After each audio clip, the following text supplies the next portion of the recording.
Shalom. First and foremost, call Loyam, Wakabad, La YAHAWAH, BaHa YAHWASHI, BaHa QADASH, Shema Yasharala, YAHAWAH, Lahayanawa, YAHAWAH AHCH. Double honor to the elder apostles of the great millstone who rule well. Peace, blessings, and salutations to the tabernacle of David, the hopeful elect that are scattered throughout the four corners of the earth.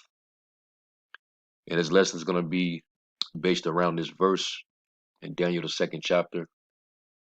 This is the 44th verse, and it says, "And in the days of these kings shall the power of heaven set up a kingdom which shall never be destroyed, and the kingdom shall not be left to other people. But it shall break in pieces and consume all these kingdoms, and it shall stand forever." And when you read Daniel, the 7th chapter, it talks about the Son of the Most High, which is YAHAWASHI, being presented before the Most High. And Daniel saw him, come with the clouds, and he came to the Most High, to his throne, and was presented before him, and he saw there given to him a dominion, glory, a kingdom that all nations and languages and people would serve him, and his dominion would be an everlasting dominion that would never pass away, and it would never be destroyed.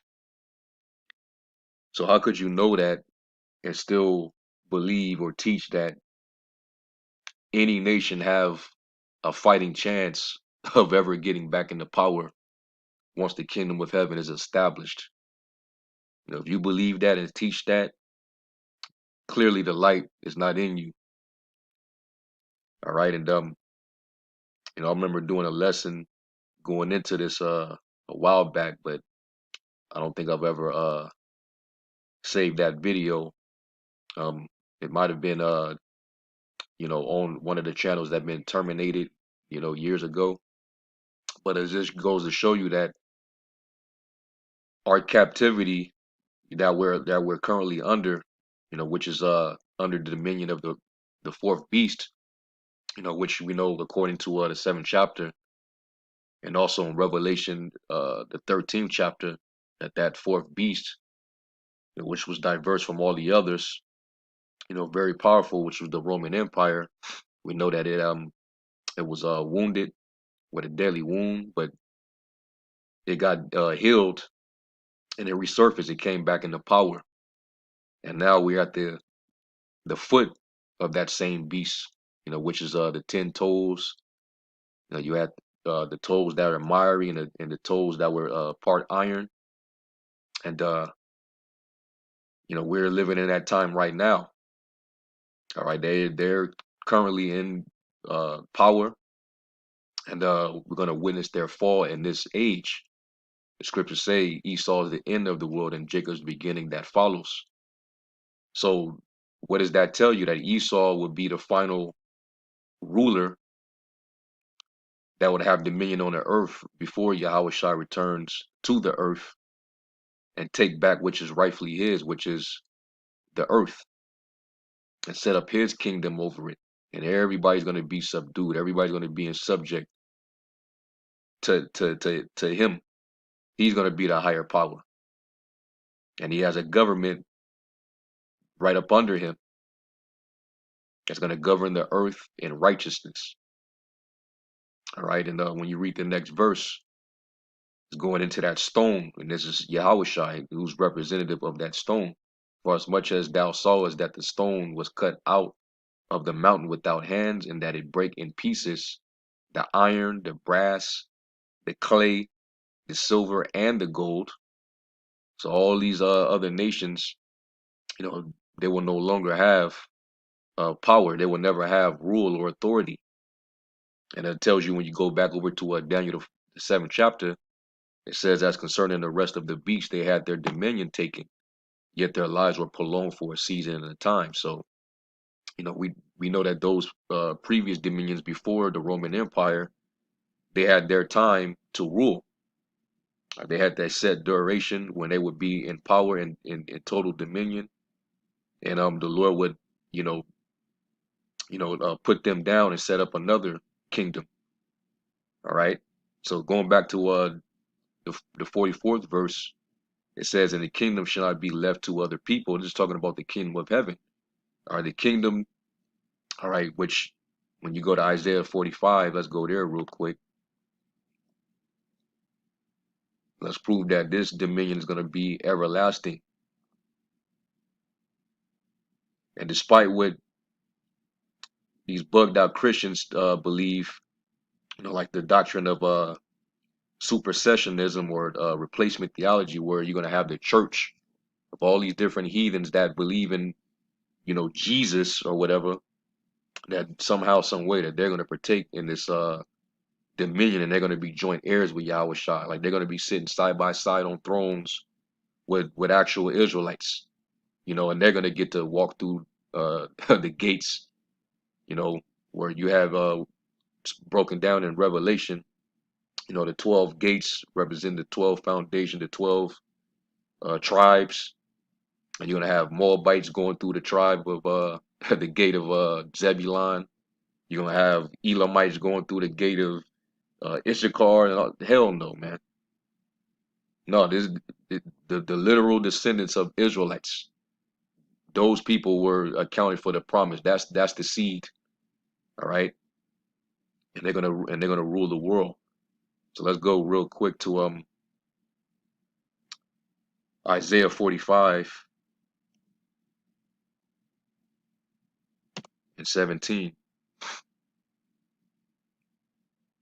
And it says, but Israel shall be saved in the Lord with an everlasting salvation. You shall not be ashamed nor confounded, world without end. All right. And that means for continuity of time, our kingdom is going to be without interruption. All right. It's not going to be succeeded. It's going to be without an end. Look up that word, without end.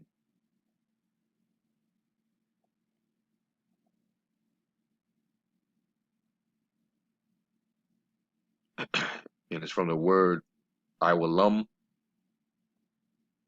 And it says long duration and antiquity, futurity, forever, ever, everlasting, evermore, perpetual. Okay.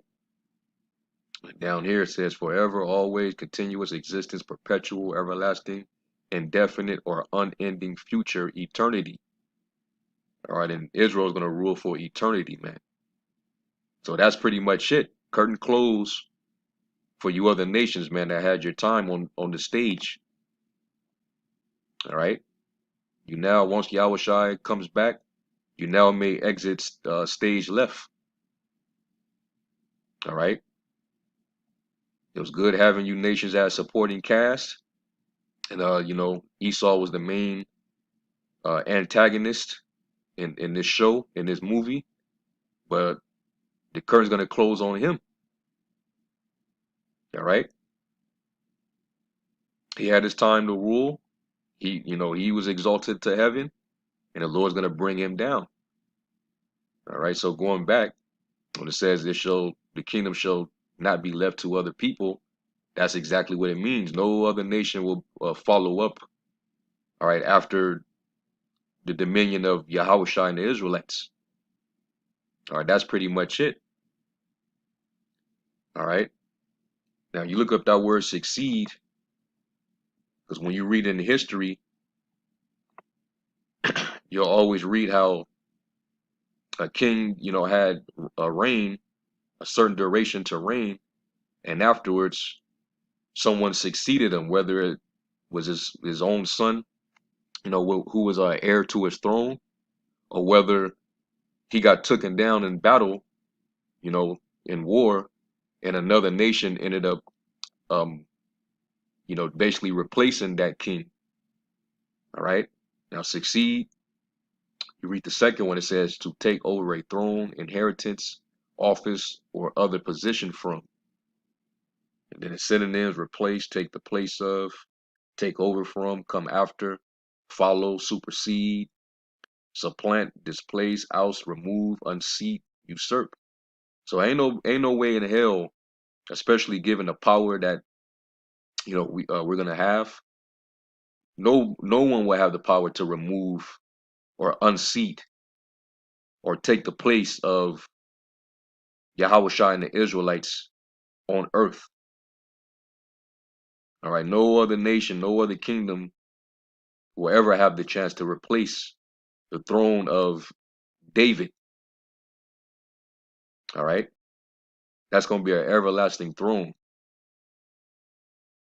So no other nation will succeed the dominion of Israel. Okay, now you go to the other examples, going back to when you had these dominions rule, and I'm talking about after, post Egypt, because you had, dominions before ancient Egypt.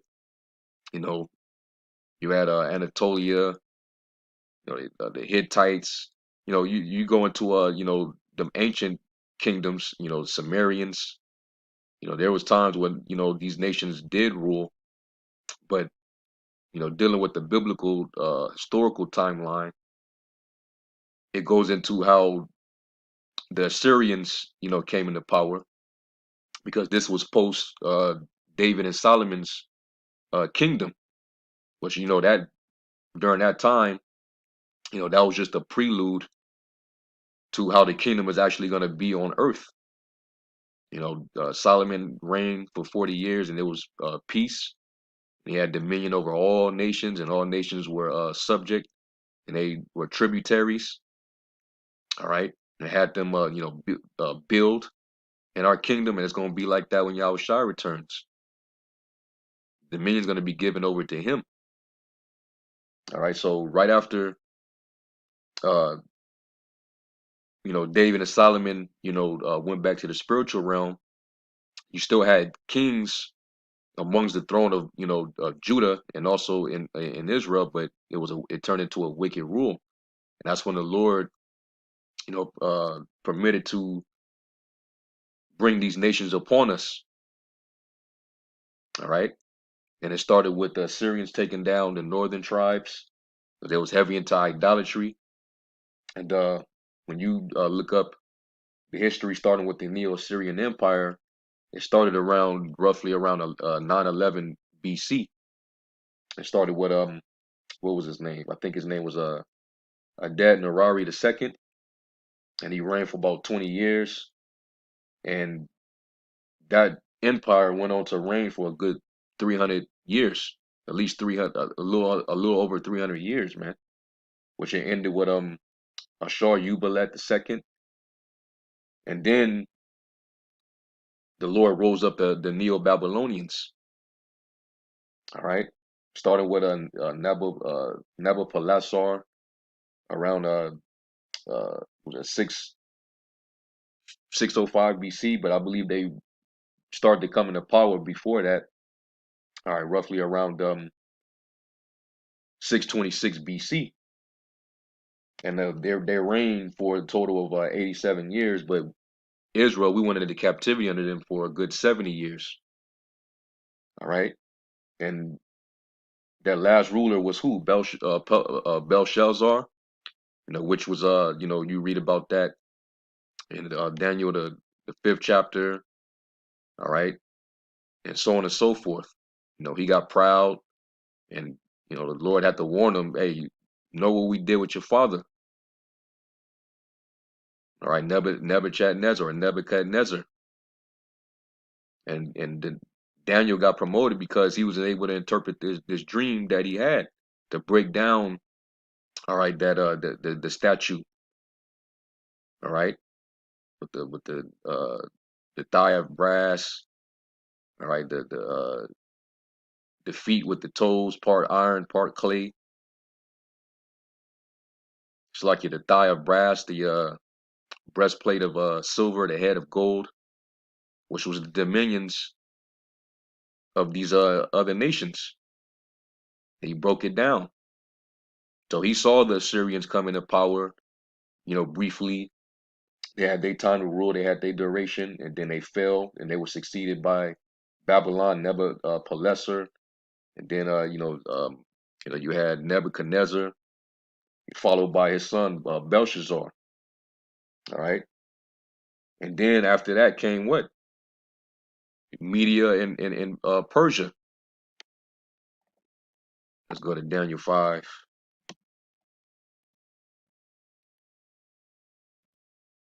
And was it 26? Yeah, Daniel 5, verse 26, it says, "This is the interpretation of the thing, Mene, the Most High Power have numbered thy kingdom and finished it." And this is dealing with Babylon. Your dominion is about finished. It says, Tekel or Tekal, thou art weighed in the balance and art found wanting. Paris, thy kingdom is divided and given to the Medes and Persians. And that's, began the Achaemenid dynasty from roughly around 539 BC up until the time Darius III ruled, which was around roughly 336 BC. He reigned for about 5 years, and he got took down by who? Alexander. And when you go to was that Daniel, the 8th chapter, it goes into it.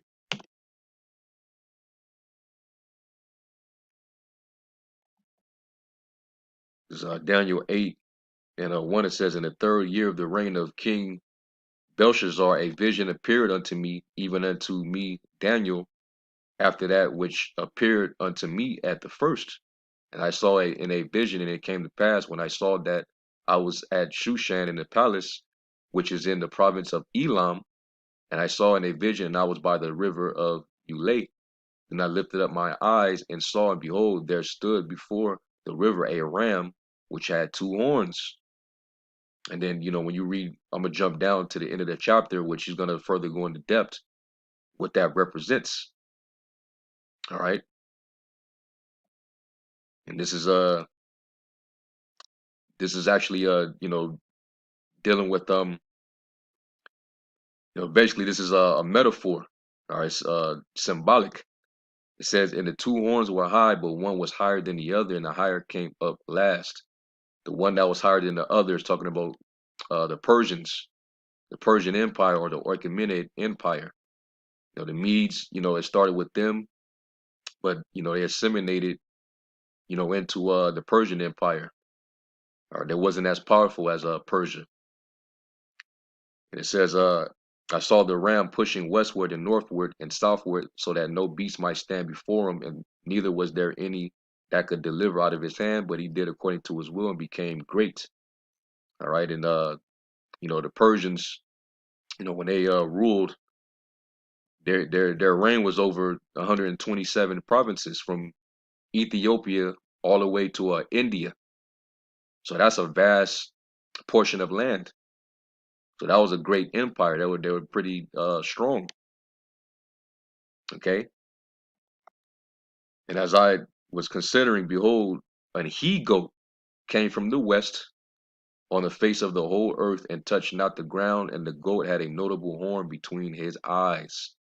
And he came to the ram that had 2 horns, which I had seen standing before the river, and ran unto him in the fury of his power. What is that going into? We're gonna get it. It says, "And I saw him come close unto the ram, and he was moved with choler against him, and smote the ram, and brake his 2 horns. And there was no power in the ram to stand before him, but he cast him down to the ground, and stamped upon him, and there was none that could deliver the ram out of his hand. Therefore the he-goat waxed very great, and when he was strong, the great horn was broken, and for it came up 4 notable ones toward the 4 winds of heaven." All right. When you go into this, is dealing with the history of how Alexander pretty much came and took away the dominion of the Persians, when he smote Darius III, and he reigned a good 12 years, and then he ended up dying. All right. And he left 4 generals up under him to take rule.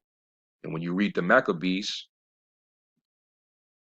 it tells you how wickedness, evils multiplied in the earth, showing you that was the first reign of the wicked, Esau. That helps to that helps you understand how you know that the Edomites are in rule today. Because look at the earth now. Look at the state of the planet now. You got hepatitis in your strawberries. How is that happening? All right, First Maccabees 1, and I'm gonna just go straight to the point. Verse 4, it says, and he gathered, talking about Alexander, he gathered a mighty strong host and ruled over countries and nations and kings who became tributaries unto him. And this when the whole world became Hellenized. Everybody started to speak Greek, including the Israelites, man. All right. And after these things, he fell sick and perceived that he should die. Wherefore he called his servants, such as were honorable, and had been brought up with him from his youth, and parted his kingdom among them while he was yet alive. So Alexander reigned 12 years and then died, and his servants bare rule every one in his place. And after his death, they pulled all crowns upon themselves. So did their sons after them many years, and evils were multiplied in the earth. And this is when the beginning of the battle between the two dynasties, which the kingdom was divided up into four generals. You had Cassander, Lysimachus, Ptolemy, and Seleucus, which the Seleucid Empire, they ruled over the north, and the Ptolemaic, or the Ptolemies, they ruled over the south. All right, Egypt, and so on and so forth. And they got the clashing, and it was battles and wars. They were trying to take each other down. They were trying to marry into alliances and backstab each other. You read all about that in this history, and Israel was constantly caught in the crossfires. All right, and you had that wicked demon Antiochus Epiphanes, who came out of the Seleucid dynasty. He's the one that came against Jerusalem and caused the abomination of desolation. And changed the ordinances and made it to where everybody got to consent to the religion of the king, and we got to sacrifice swine's flesh on the altar and deal with temple harlots in the temple. He made he made the temple defiled. So we caught hell. He was slaughtering a lot of us, and the Lord had to raise up, the Hasmoneans, the Maccabees brothers, to save us and rededicate the temple once the Lord smote his ass. All right, so this is what we have to endure during that time. All right, verse no, that was it. So going back to Daniel 8, it goes into debt. And let me just go down and go to the interpretation. Daniel 8 and 15, it says, and it came to pass when I, Daniel, had seen the vision and sought for the meaning, then behold, there stood before me as the appearance of a man, and I heard a man's voice between the banks of Ulai, which called and said, Gabriel, make this man to understand the vision. And he came near where I stood, and when he came, I was afraid and fell upon my face. But he said unto me, understand, O son of man, for at the time of the end shall be the vision. Now as he was speaking with me, I was in a deep sleep on my face toward the ground. But he touched me and set me upright, and said, behold, I will make thee know what shall be in the last end of the indignation, for the time appointed shall the end be. Or the end shall be. It says, the ram which thou sawest having two horns are the kings of Media and Persia, and the rough goat is the king of Grecia, and the great horn that is between his eyes is the first king. All right, which was Alexander. And then once he died, it got broken up into those four generals, and then you had the two Seleucid and the Ptolemies, and then it goes right into Antiochus Epiphanes. He magnified himself. He caused craft to prosper in his hand. That's what that's going into. Even though we use this towards Esau today, because these same devils are in power, and through their policy, they're causing craft to prosper in their hand once again. Their enterprise, the New World Order. That's what they're doing right now, and they're magnifying themselves. They say that they're the Most High, and they're going to try to rule over us through a technocracy. But the Most High rules in the kingdom of men. All right, the Lord having ruled, that's a theocracy, and in the kingdom of heaven, that's what we're going to have. We're going to have a theocracy because the Lord's going to be in the midst, man. All right. So going back here, this is basically what it's saying is, we done went through all these captivities and all these different dominions and nations taking each other down and coming into power. In our kingdom, that's not going to happen. The Lord set up down and he put up down and set up another. Okay. But not with Israel. We will not be put down again. Okay. And real quick before I end this lesson, because I ain't got too much time. I gotta start making moves real soon. This is from Chuck Smith's commentary, and it's an interesting read.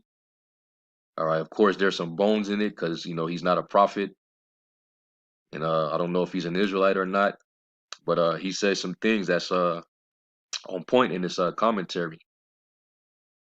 Now let me see. I'm gonna start right here, and it says the time of the kingdom of Israel has come to a close. The nation has been conquered by Babylon, and the people are now to be ruled by outside Gentile powers. All right, and we had not really ruled ever since the time of Solomon, and the kings that came right after them. We never really fully had dominion on earth. All right, so we're awaiting that dominion in which the scriptures say that the dominion. Let's go to Micah 4 and 8, and it says, "And thou, O tower of the flock, the stronghold of the daughter of Zion, unto thee it shall come, even the first dominion. The kingdom shall come to the daughter of Jerusalem." All right, and that's the first resurrection. All right, where the elect 144,000 and the remnant, they're gonna actually inherit the kingdom. And it's gonna start with YAHAWASHI coming down to destroy these nations, take their dominion. That's what it means by when you go to Revelation, the 19th chapter. It talks about how he was gonna have all these crowns on his head. In Revelation 19 and 11, it says, "And I saw heaven open, and behold, a white horse, and he that sat upon him was called Faithful and True, and in righteousness he doeth judge and make war." That's what Yahushua is coming back to do with the host of heaven, the angels. And tear these nations a new one. His eyes was a flame of fire, and on his head were many crowns. And he had a name written that no man knew but he himself, and was clothed in vesture dipped in blood, and his name was called the Word of the Most High. All right, Yahushua. And the armies which were in heaven followed him upon the white horses, clothed in fine linen, white and clean. They're gonna come and destroy the final beast. He's gonna break in pieces the toes. All right, and there's gonna be war in heaven, and you know they're not gonna prevail. Michael and his angels gonna destroy the dragon and his angels.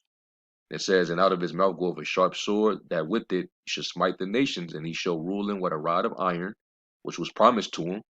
And he tread of the winepress of the fierceness of the wrath of the Almighty power. And he have on his vesture and on his thigh a name written, King of Kings and Lord of Lords." And I ain't talking about no damn tattoo for you ignorant niggas out there, man. All right, that's just a title that's going to be given to him, because he's going to be the top king on earth. So going back,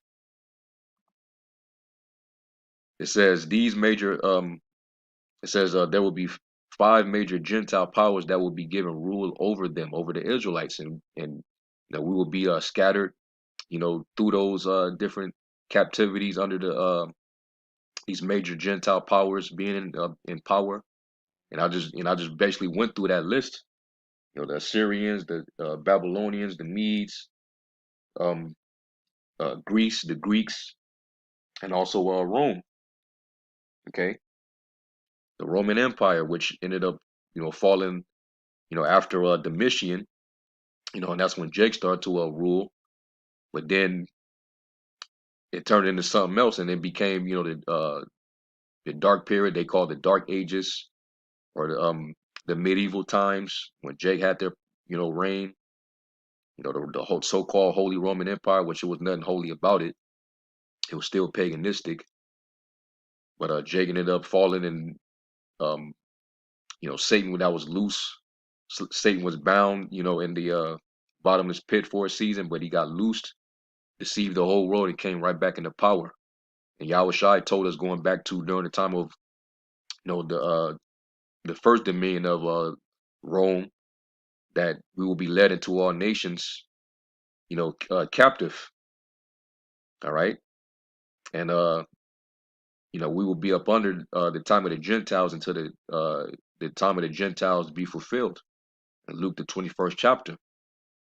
So that rang true, because we're still yet this day in our captivity. We have not had no dominion. All right, we don't own nothing. We don't run nothing. We don't have any stake in anything in this world. All right, even though we built everything up and keep everything flourishing. All right, it says, his dream of a great image of a man with a head of gold, chest of silver, stomach of brass, legs of iron, feet and 10 toes of iron and clay. It is significant that the image was that of a man, man's attempt to govern over man, the elevating of man, humanism, where the power is eliminated and man is supreme. And they don't acknowledge the Most High, especially in this setup. All right, they're saying that the Most High is absolute. That basically we're your God. We're taking over. Our technocracy is your God. Our science is your God. That's what Esau's saying. That's why the Lord's saved his ass for last, and the Lord's going to destroy him. All right. Let me jump down. And then, of course, the first Gentile power to rule over them, Babylon, the head of gold, 538 BC. The head of gold was conquered by the chest and 2 arms of Media and Persia. The Medo-Persian Empire was conquered by the stomach of brass, or the Grecian Empire headed by Alexander the Great in 330 BC. 630, it's like in 63 BC, the Grecian Empire was subdued by the Romans, and after the Roman Empire fell, there has not been a major world dominating power. As they, that's what they say. But Jake actually ruled. They don't want to acknowledge when Jake, the Moors were all over Europe and all over the known world ruling. This leaves one part of the image unfulfilled, the feet and 10 toes of iron and clay, in which we're in that time now.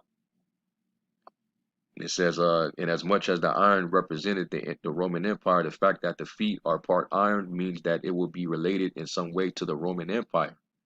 Yep. And you see it now. We're back in, we're under that same pattern of rule. Rome had a republic, all right, and then it became an empire. And they ruled by the structure that we see today, where you have a Senate, the Caesar, that's your president. They had the colleges, they had the coliseums. All right, they had Capitol Hill, just like you got Capitol Hill now. Two-party system, which is those 2 horns on that beast that spoke as a, that had 2 horns as a lamb and spake as a dragon. That's what this is going into. All right, that same empire came back, and we're at the end of it. Yet the clay being mixed with it weakens the strength tremendously, because they're divided. The clay being common represents the rule of the common people through a democracy. Democracy is fine if the people are godly, but if they are not godly, power is given over to the devil. And you definitely see who the power is given to. The earth is given into the hand of the wicked. That is exactly what has happened when these 10 nations formerly of the Roman Empire united together with treaties seek to dominate the world.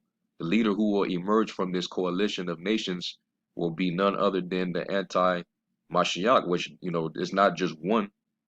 The whole world is under this spirit.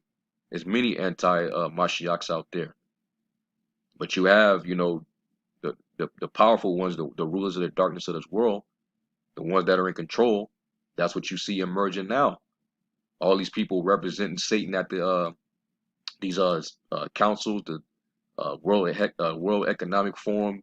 You know, that's present to you your near future, what it's going to look like, how, you know, your world is going to be ran by this and that, and how they're going to have all this control over you, and announcing that, you know, saying all these blasphemous things against the Most High, like that Harari demon.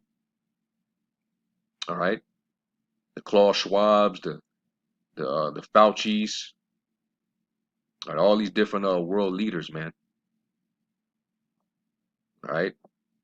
It says, it is interesting that the Lord said of the iron and clay mixture, they will mingle themselves with the seed of men, but they shall not cleave one to another, even as iron is not mixed with clay. We see the difficulties that they are experiencing in bringing to pass the European community, all right, the European economic community, which turned into what? The European Union, which started off as the Treaty of Rome. So I'll let you know right there that, you know, the EU is actually the beast. All right, and their military power is NATO. That's the beast that's currently in power, and America is a part of that. And it rides it. It has, you know, power over it. All right. So this individual at least knows this. It says it is as clumsy giant trying to rise to his feet while drunk. Every nation seeking the best for itself, and not anyone willing to give much to another. Some nations are even threatening to pull out of the union. You know, Brexit, Nexit, all them different European countries that threaten to pull out of the union because they're partially divided, and the kingdom that's divided against itself cannot stand. All right. So this is you know, he actually got this right. And then of course it goes into the stone out of the mountain, and that's talking about YAHAWASHI. Okay. So, you know, I think I'm gonna cut it right there. You know, y'all can actually go into this. This is Chuck Smith commentary on Daniel 2:44. So, you know, we're at the end of this thing, man. This is the final captivity, the final dominion, and then Yahushua is going to come and bring an end to it. And, you know, that's what we're going to witness. Okay. So anyway, you know, I'm going to cut it short, you know, because I got somewhere I got to be. You know, I would have actually continued to read and go into more precepts, but, you know, my time is, you know, cutting short. So, you know, Lord willing, this was edifying. I'm going to give all praise, glory, and honor to Yahweh Shem Shai. Until the next lesson, Shalom.